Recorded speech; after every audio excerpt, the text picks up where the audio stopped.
Welcome to the new episode. So recently I picked up a big lot of Commodore stuff at a local estate sale. Part of that lot was 3 Commodore 1702 monitors.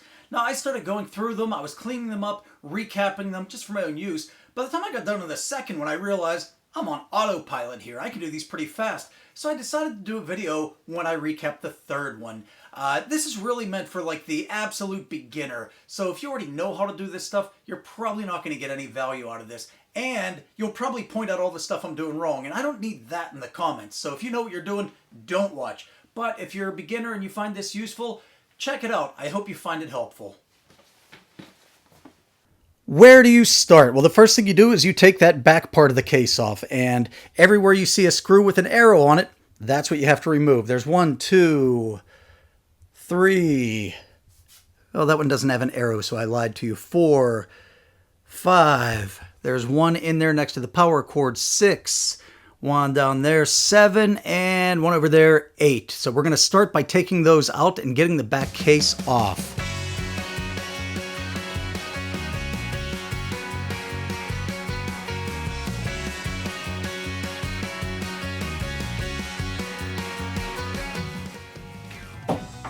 And I get the up. I missed the one next to the power cord. Let's forget this one.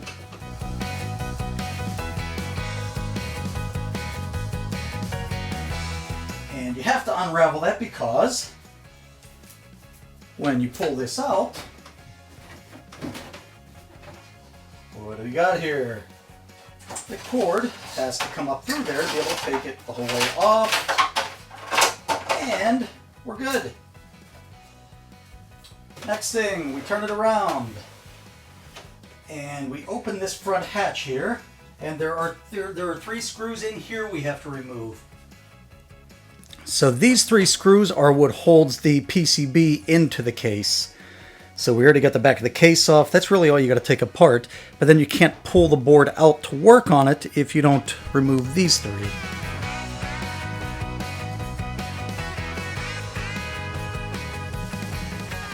This thing actually has the door on it.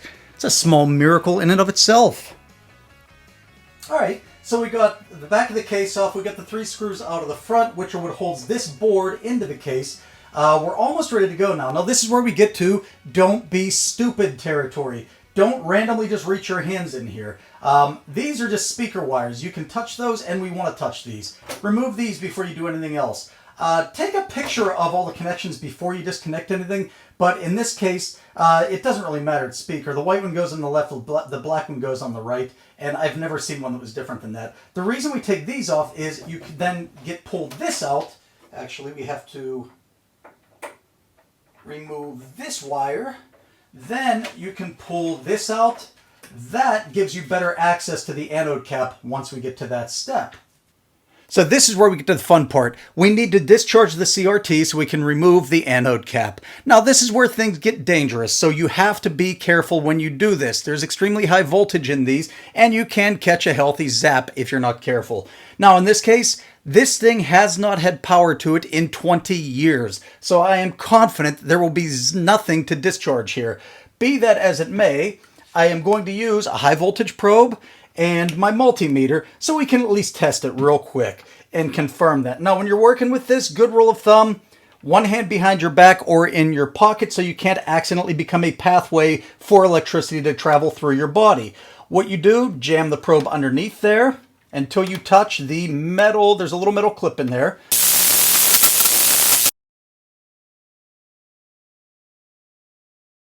And once you get it in there, and violating my rule of one hand behind my back, but so you can see the multimeter, there is nothing going on here. This thing is deader than fried chicken. So we can safely remove that, which I will do. Now, how do you remove it? Get some needle nose pliers. There's a little metal clip in there that goes into a hole with ears sticking out each side. You just want to squeeze that together, and then you can pull it right out.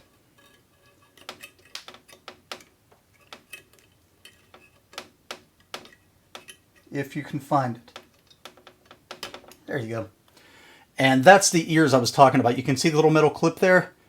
And see how you squeeze it? When you squeeze it, that lets you get it in and out of the little hole in the CRT. So there, we've safely removed the anode cap. That's the really scary part. So on some CRTs, there will be some silicone or something in there holding it on there. There's nothing mechanically fastening it on a 1702. I've never seen it on a 1702 or a 1701. The only thing that's holding it on there is friction, basically. It's pressed onto, oops, the whole monitor sliding.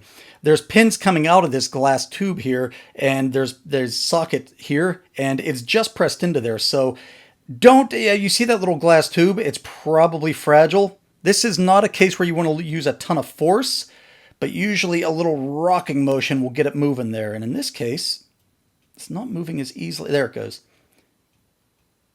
It's coming. There we go. See?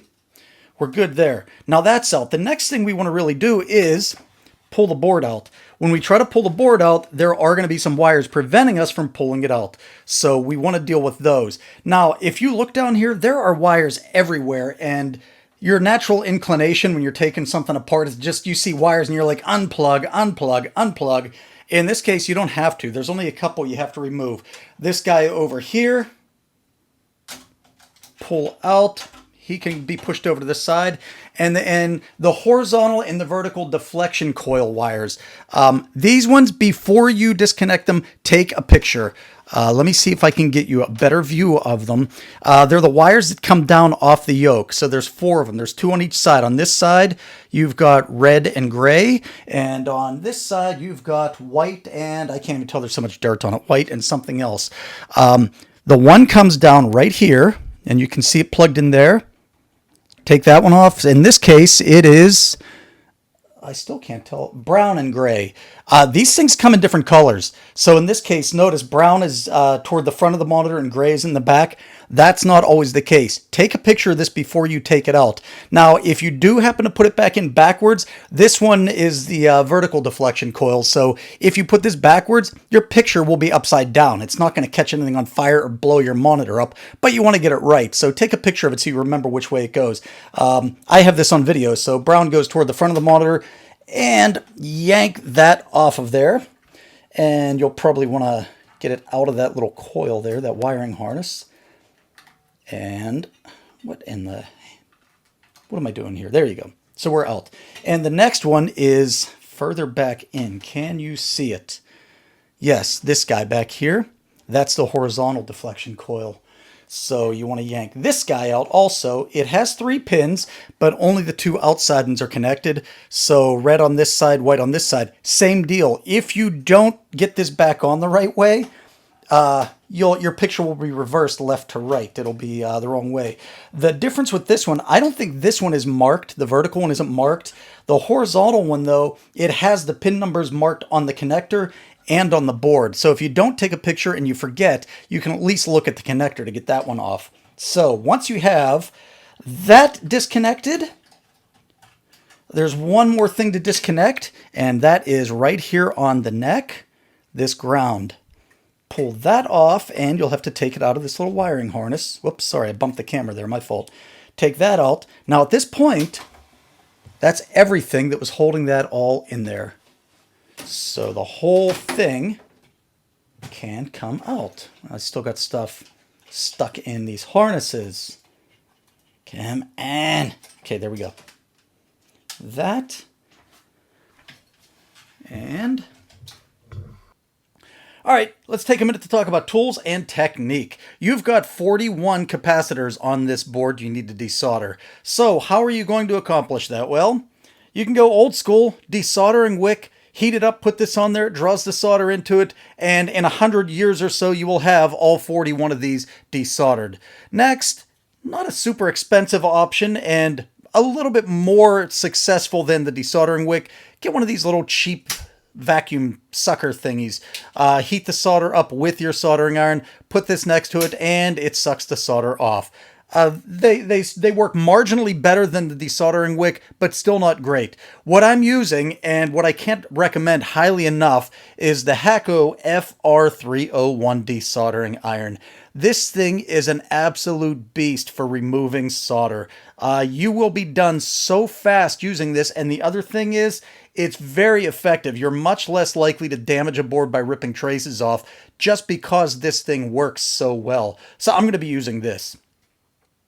I'm zoomed in here now so I can show you something else. I mentioned before, you don't want to accidentally put any capacitors in backwards, right? Well, the one cool thing about the 1702 is every capacitor on this board, the negative pole either goes toward the front of the board or to the left. And you can tell which side's negative by it's the side that has the stripe painted on it. So you can see that stripe right there. Now, I said that, and then, what's this guy? C101. That one's backwards. That's the only one on the entire board that doesn't follow my rule of thumb of negative goes either to the front of the board or to the left. So what's going on there? On the 1702 I'm working on, the silk screen on the board matches what the schematic says it should be, but the capacitor is inserted backwards. It appears this was either a design or a drafting error that was caught after production began, so the capacitor on this board, it's inserted in the correct orientation, but it doesn't match what's on the silk screen. All right, we're ready to recap this thing now, but before we do, let's talk about the capacitors. What are we going to use for capacitors? Well, I bought this kit from console5.com. Now, I have a ton of capacitors in stock. Every time I need to repair something or buy one capacitor, I buy 50 or 100 of them. That way I have them. Now, even though I probably have every capacitor I need to do this, if I wanted to use my own, I'd have to dig through them all and pick out everything I need. It would take me forever. These are not all that expensive, and it's extremely convenient, and they're high quality caps. He ships quickly, so I highly recommend these things. The other thing is, you get a tongue torture. He sends one of these, what did they used to call them when I was a kid, atomic fireballs? You get one of those when you place an order too. And I love that, man. I sit and I work with my recapping job and I just eat the tongue torture. Awesome stuff. Let's get started.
And just like that, there we go.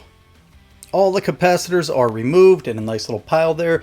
There are two in the neck up there on the board that goes on the neck. I'll do those last. They're easy. So what do we do next? Well, I'll show you what I do next, and I'll tell you why. So what I do next is I get isopropyl alcohol and cotton swabs. And I clean the entire board. If you look, it's filthy. I mean, look at all the grime on there.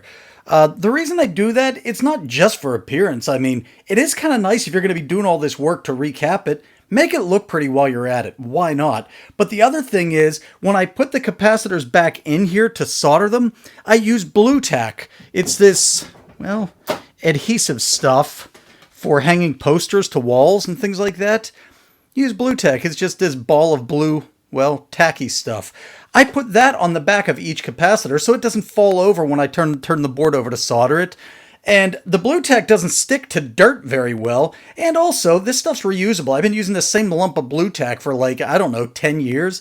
If you get all that dirt and grime in it, well, you end up having to throw it out because it doesn't stick as well and it's gross. So, Q-tips, alcohol, and this is the most time-consuming part of the entire job for me. This will take forever.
I thought I was done, but I missed one. That one right there in the corner there. And the reason I missed it is because it's behind this plate here. So we just have to pull this off. I'm not even going to bother disassembling it fully. We'll just pull it off, set it to the side. We'll replace that cap out of band with all the rest of them. We'll just do that as a one-off. That way we pull it, we replace it, we put this right back.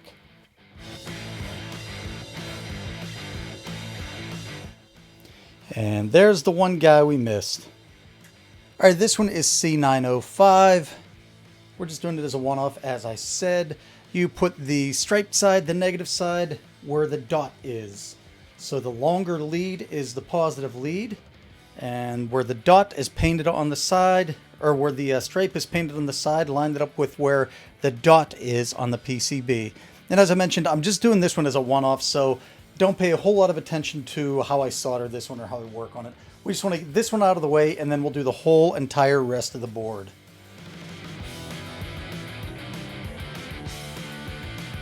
All right, good enough. Chop these off.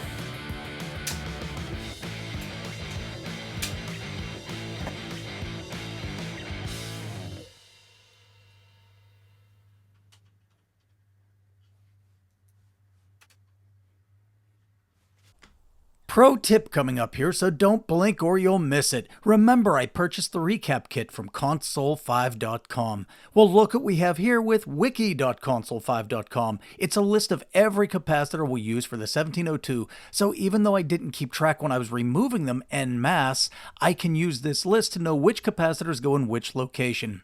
There's also a link to the 1702 service manual down here, should you need that for any reason. Now, what I did was to copy that list into a Google Doc, then sort it by column B. That allows me to handle capacitors in groups, which saves a ton of time searching through a pile of capacitors looking for the correct value if you were to try doing it by the position on the board, like C101, C102, etc. Also, the notes column is very important. Where it says BP or ceramic at C342, that means on your 1702, there may be a ceramic disc capacitor at C342. If there is, you don't have to replace it. Or your 1702 may be a bipolar capacitor at C342.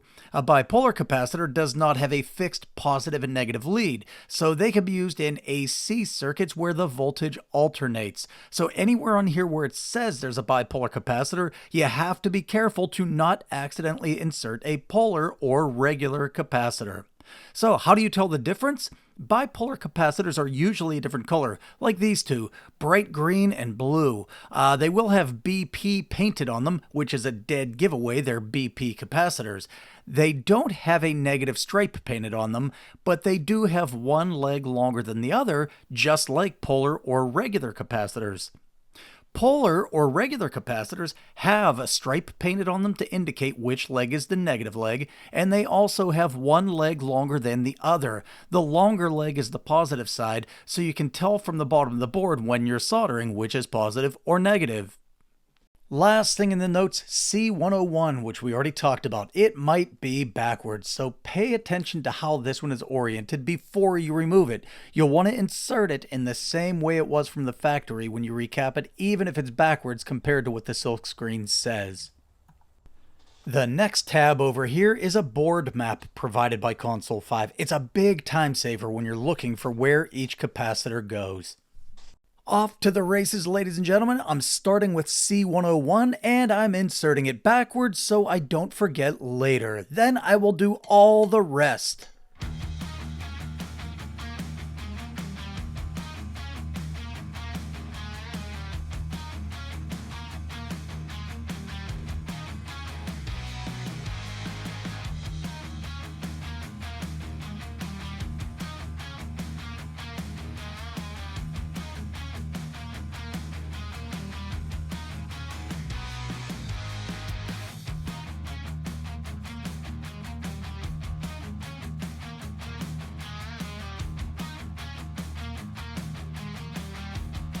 I mentioned blue tack before as my reason for cleaning the board. Now that I have all the capacitors inserted, I'll blue tack them all in place so they won't fall out when I turn the board over to solder it.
All that soldering, but I'm not done yet. I missed this one up here in the corner, so I'll blue tack that back in place and then I'll solder it.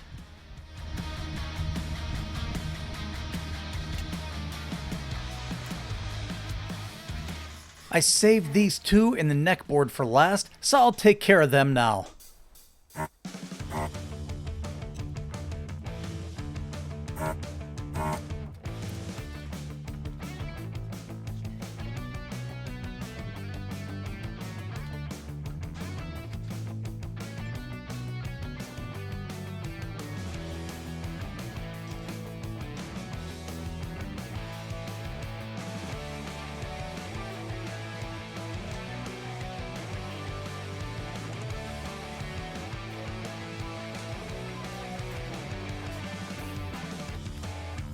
Alright, so we're done recapping it, and technically now we're done. We can put it all back together. But remember, this guy. The back case and how dirty it was. And I mean, you can even see how grimy it is in there. We don't want to put it back together and be all dirty and disgusting. I'll try to get it at a better angle. Yeah, like look at all the dirt back in there. In there, it's disgusting. So, on to the kitchen sink we go, and we're going to clean this up a little bit.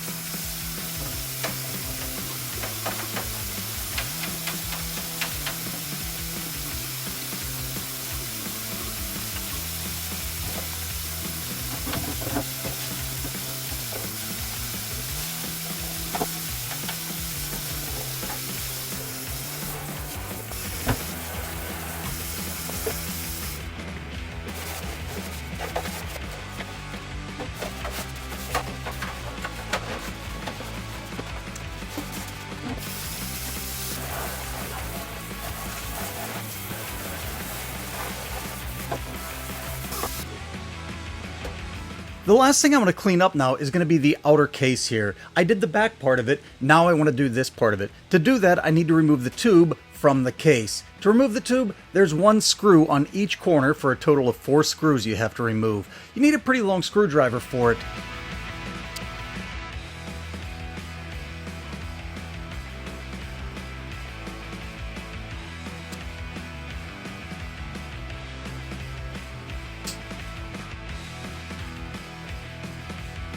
With the 4 screws removed, lift the CRT out of the case. Be very careful not to drop it. If the tube breaks, it'll implode and potentially blast shards of broken glass in your direction at high velocity. Now this tube has a tension band around it to direct implosion forces inward and minimize the risk of killing you, but you're going to be happiest if you don't drop your CRT and break it, so don't drop it. Once you pull the tube out, that leaves us with these 4 plastic spacers. We want to remove those so they don't fall out and get lost. And the degaussing coil.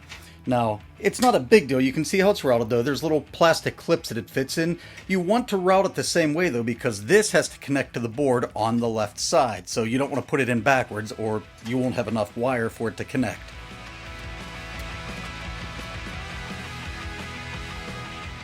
And now, it's all taken apart and ready to wash. Finally, this piece sits on the top of the case, and that's where the speaker is. I'm going to remove this just so I don't get the speaker all wet while I wash it.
Alright, what do we have to hook back up? Degaussing coil, the vertical and horizontal deflection coils, this ground wire, And we have to put the neck board back onto the yoke there.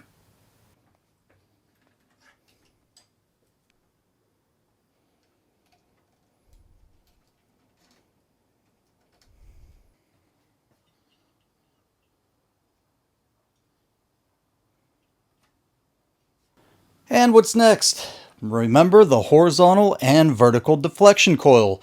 So these come down off the yoke up here, one on the left, one on the right. And remember before I said you have to get them the right way. The vertical one sits right in here next to the flyback transformer. And remember we said brown goes in front, gray goes in back. If you put that backwards, your picture will be upside down. Last but not least, horizontal deflection coil. And this one goes way up in the front corner here. It is, remember, only 2 wires but 3 pins. The red wire goes on the right pin. Plug that in. And now that everything's connected there, we can push the board the rest of the way into the case.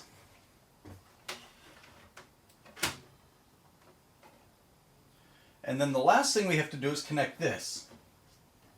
And before I connect that, I'll put a little bit of silicone paste on the anode cap. Just a tiny bit. Enough to make it pretty.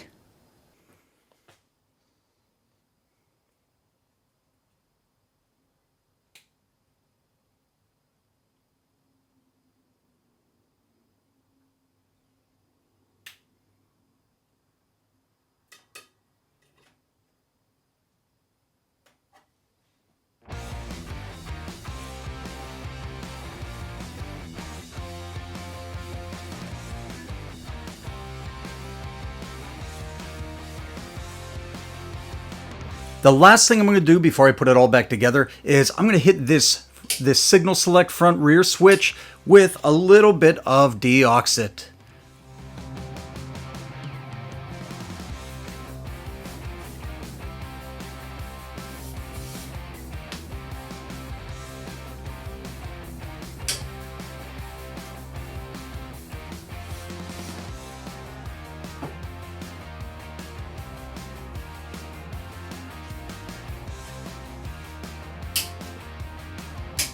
Work that back and forth a few times.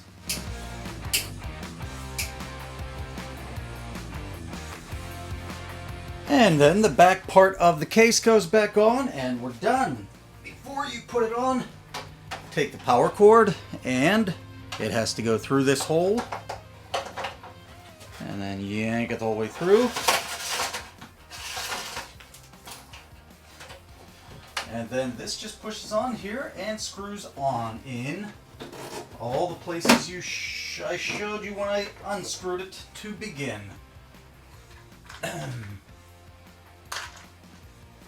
Oh, I will put the 3 screws back in the front there.